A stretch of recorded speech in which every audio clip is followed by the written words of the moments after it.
they said that he was beginning to work with Maitreya. And I didn't know who Maitreya was, but it's my Buddhist friend here will tell you, it's the new Buddha, the next Buddha coming in. And it's the Buddha of joy. It's the Buddha of joy. So, I'm tingly again. I'm tingly today. Michael must be listening. And so they told my client, that this, was who was working with him now, and that one of the things, the requirements, they told him he had to do one goofy thing every day. So I told him I'm taking on Maitreya as my new guide, and every morning I invite him to be with me, and I have agreed to do one goofy thing at least every day. So the other day, I didn't do a goofy thing, I realized, and I went into the gas station on Route 9, those of you that know that little Gulf or Sikota that I go into, and the little, guy things like hats, cold in there and everything, and I go in there, and all of a sudden, I start acting like a monkey. I was all low, I was like that, and I was like, ooh.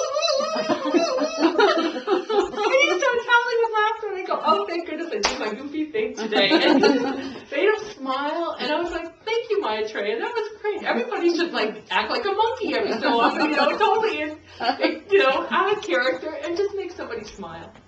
So I just wanted to share that because it was kind of cool. So I'm trying every day to do. The other day, right, I did one for you. I said, I got to do a goofy thing. Yeah. He goes, you're goofy anyway. You don't have to try. You're goofy. Some days, though, you realize you've gone through the day and done a single goofy thing. It's not good. Okay.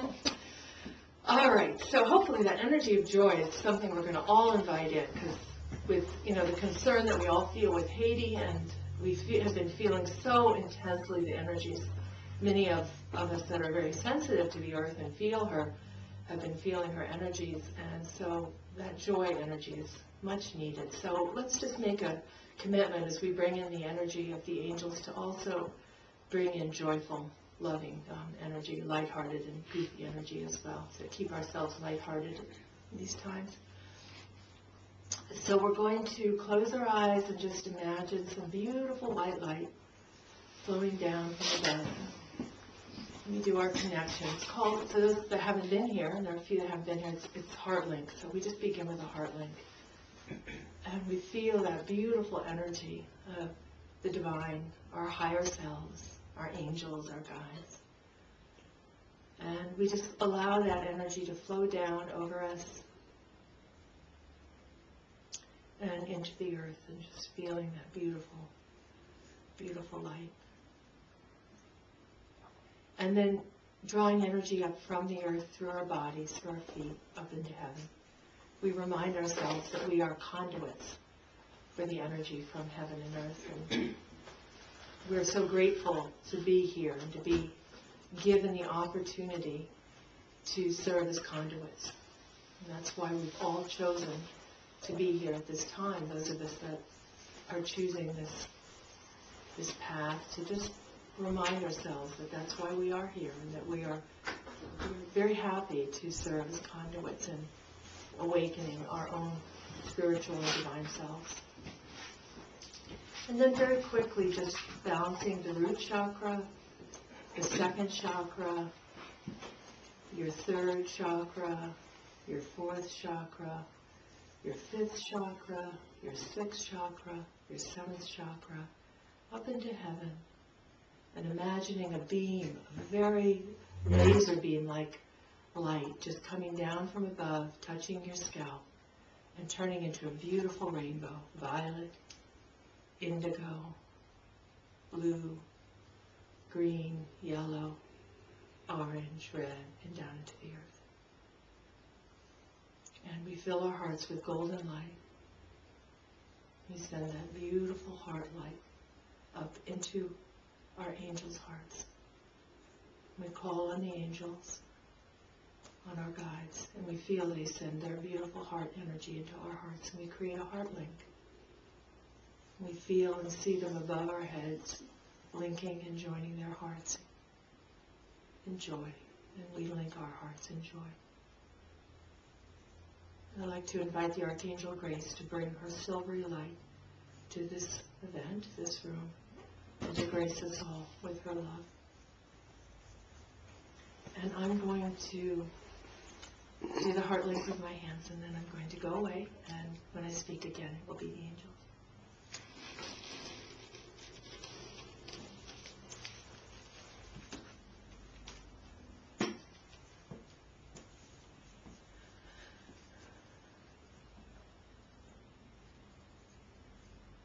It is with great delight that we have this opportunity to be in your presence in this way today.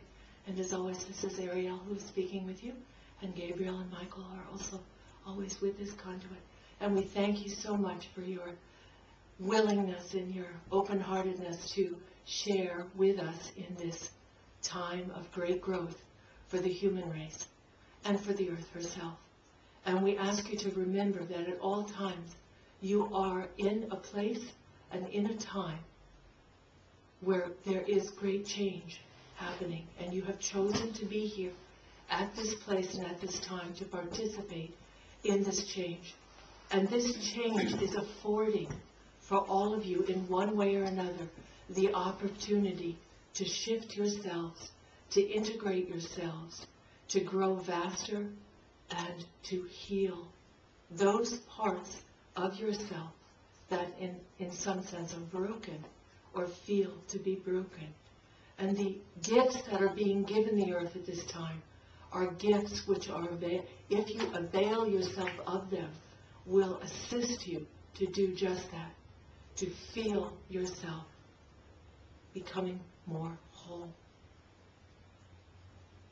Michael has requested that he could speak with you this time, and we are going to allow him to take over for a short time as his single energy. Those of you who are familiar with this conduit and her work know that Michael at times does channel directly through this conduit, and you are aware sometimes of the enormity of the energy in the being that you call Michael. So we are going to allow a transmission, if you will. One moment, please.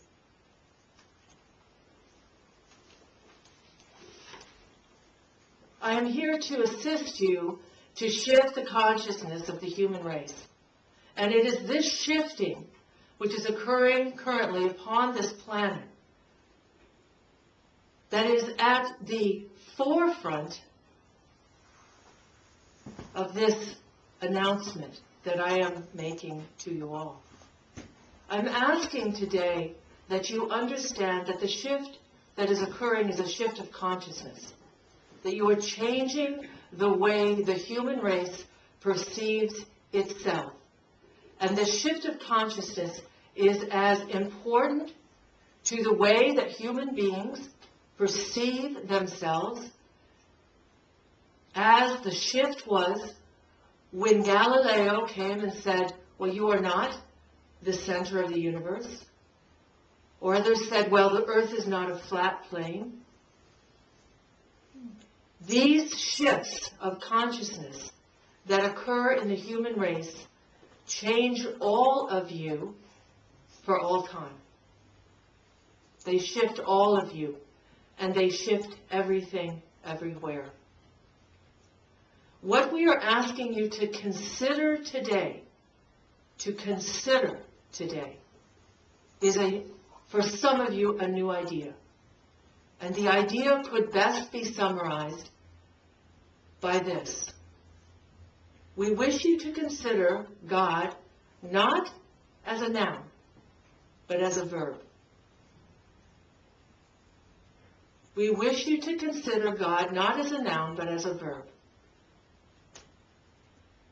It will shift the human race. It will shift the human race from the concept and the feeling and the belief in separation to one of unity. If you are able to feel and understand God as a verb, you are then able to take God into you and create godly acts. You are a verb as well. You are not a noun. You have believed you were a noun because it has served you to be separate.